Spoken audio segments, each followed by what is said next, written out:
అనగనగా ఒక గ్రామంలో రామయ్య అనే మంచి వ్యక్తి ఉండేవారు. అతను చాలా మంచివారు. ఇతరులకు సహాయం చేస్తూ ఉంటారు. రామయ్య పొద్దున్నే లెగిసి అతని పంట దగ్గరకు వెళ్ళి మంచి పంటను పండించుకుంటూ ఉంటారు. కానీ కొన్ని రోజుల వరకు వర్షాలు సరిగ్గా పడలేదు. దీని వలన రామయ్య పొలం సరిగ్గా పండలేదు.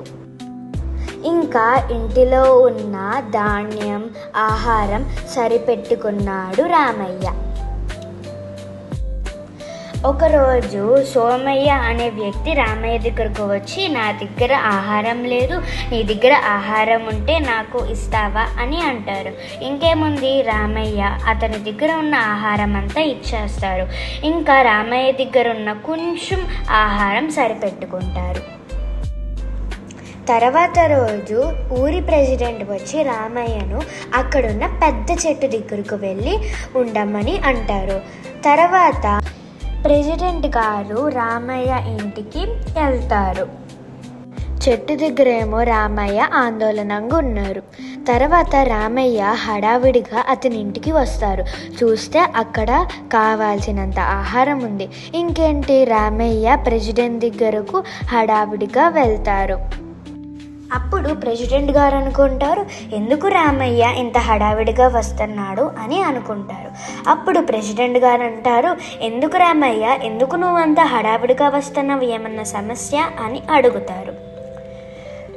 అప్పుడు రామయ్య అంటాడు, అదేమి లేదు ప్రెసిడెంట్ గారు, ఇందాకలా మా ఇంటికి వచ్చారు కదా, అక్కడ మీరేనా నా ఆహారం పెట్టింది అని అంటారు. అప్పుడు ప్రెసిడెంట్ గారు అంటారు, అవును నేనే పెట్టాను, ఏమన్నా సమస్య ఉందా అని అంటారు. అప్పుడు రామయ్య అంటాడు, అదేమీ లేదు ప్రెసిడెంట్ గారు, నా కోసం ఎందుకో ఆహారం పెట్టారు అని అంటారు. అప్పుడు ప్రెసిడెంట్ గారు అంటారు, నాకు తెలుసు నువ్వు సోమయ్యకు నీ దగ్గరున్న ఆహారం అంతా ఇచ్చావని, నీ నిజాయితీని చూసి నేను నీకు ఆహారం ఇచ్చాను అని అంటారు. ఇది వినిన రామయ్య ఆ రోజు నుండి మంచిగా ఆనందంతో ఉంటారు. ఇంకా పొద్దున లెగవంగానే అతని పొలముకు వెళ్ళి పంటను మంచిగా పండించుకుంటూ ఉంటారు. ఇంకా వర్షాలు కూడా బాగా పడతాయి. ఈ వీడియో కానీ మీకు నచ్చినట్లయితే లైక్, షేర్, సబ్స్క్రైబ్ చేసుకోండి. ఇంకా మరొక వీడియోలో కలుద్దాం. బాయ్.